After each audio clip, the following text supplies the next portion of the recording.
Hello students, today's topic for discussion is types and generations of programming language. Now, what do you mean by a programming language? And in other words, we can say a computer languages. So, before discussing the types of computer languages, we must know what do you mean by computer language. As a natural language which we use to communicate with the persons. Likewise, there is a computer language which is used to communicate with the computers. In this, the algorithms are given as instructions to the computer for doing some particular task. So, these computer languages are divided into three categories: low-level language, middle-level language, and high-level language. The first category we will start with is a low-level language, and this language is also known as a machine language. As we know that this language is known as machine language, this is the language which is closest to the computer hardware. And in this, the programs are written in the binary language, that is in the form of zeros and ones. Means instructions are given to the computer in the form of bits, that is either 0 or 1.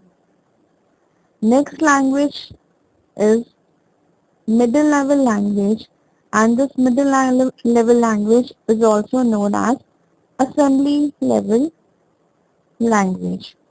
In this, the binary language or the instructions in the form of zeros and ones are replaced by some mnemonics, or we can say symbolic names, which makes the programming easy as compared to the machine language.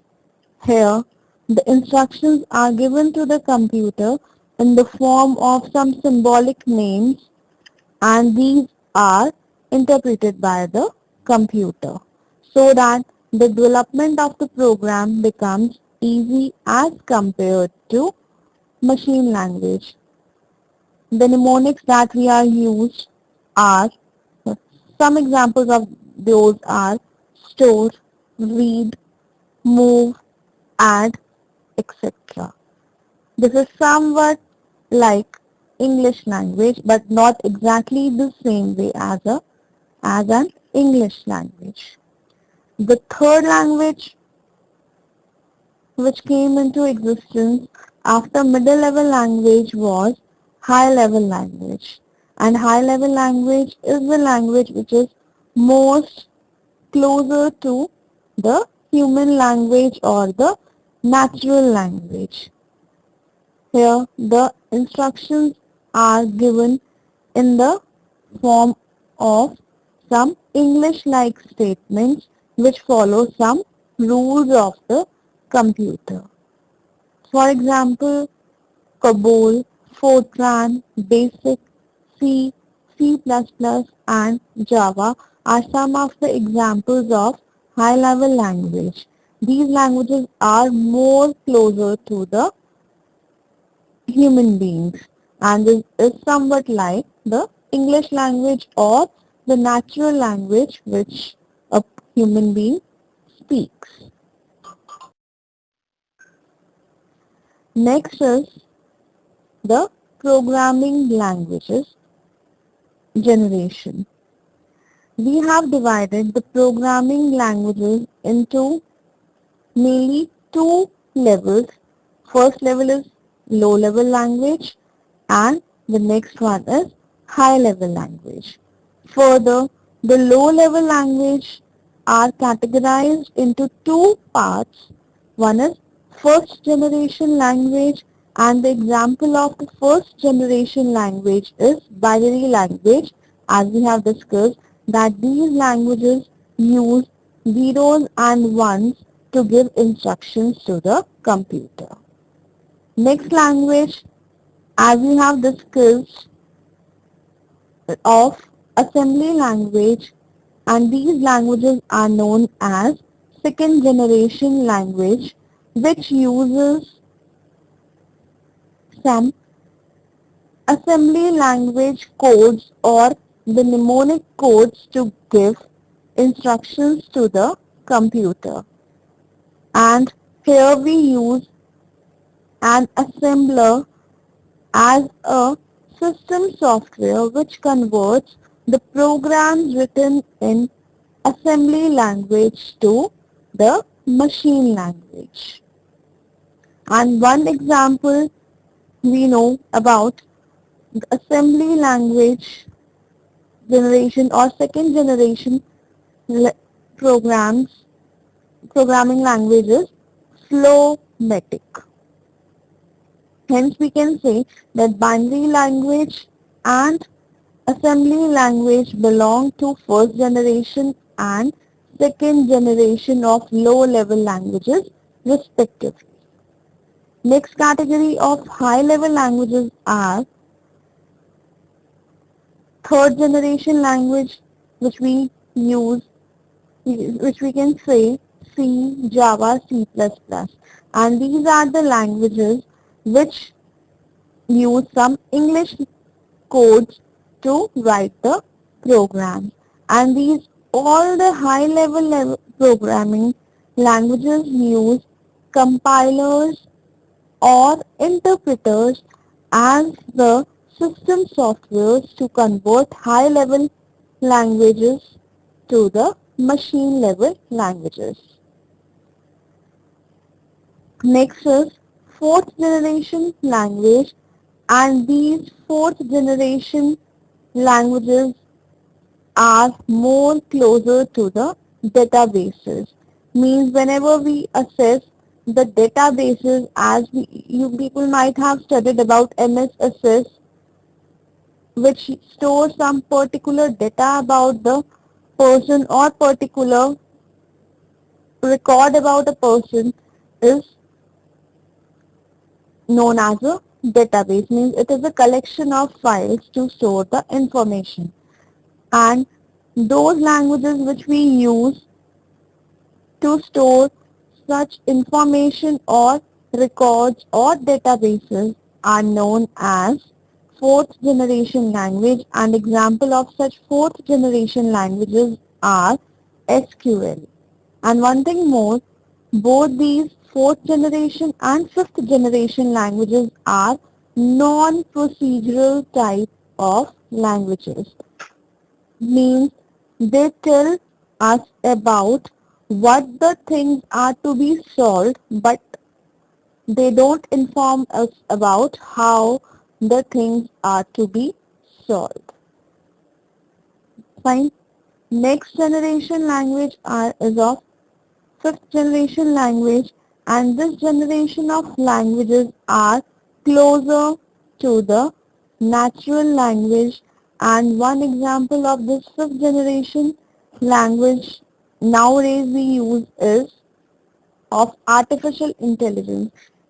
Any of the systems or the softwares that belong to the artificial intelligence systems uses fifth generation languages to develop that particular machine or particular software. And these fifth generation languages are also of non-procedural nature, that is they do not have any algorithmic approach as like of fourth generation languages. And the example of fifth generation languages are Prolog and Mercury. So basically, if first generation language, second generation language and third generation languages follow procedural approach, whereas fourth generation languages and fifth generation languages are non-procedural. Next, what are the advantages of Object-oriented programming. First basic advantage of object-oriented programming is reuse of code.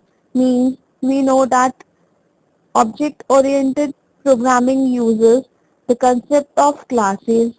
Every program can be divided into number of classes. So those classes which we have defined can be used in some other programs.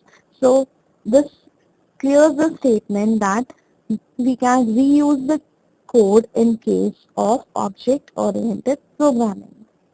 Next one is ease of comprehension. Means object-oriented programming makes the program easy to understand as they are closely representing the generic application concepts and processes, and they are more nearer to the real world model. Therefore, we can say that object-oriented programs are easy to understand as compared to the procedural approach. Next one is ease of fabrication and maintenance.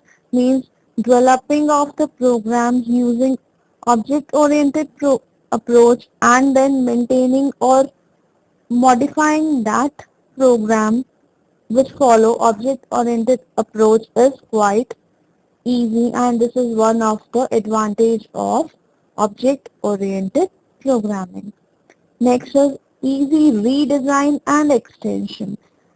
When we have developed the software using OOP, then we can redesign or develop the software again with some add-on features, and we can extend the functionality of that particular software very easily as compared to the softwares that follow procedural oriented approach. So these were the advantages of object oriented programming approach. Now, what are the disadvantages of OOP? The first disadvantage of OOP is classes tend to be over-generalized.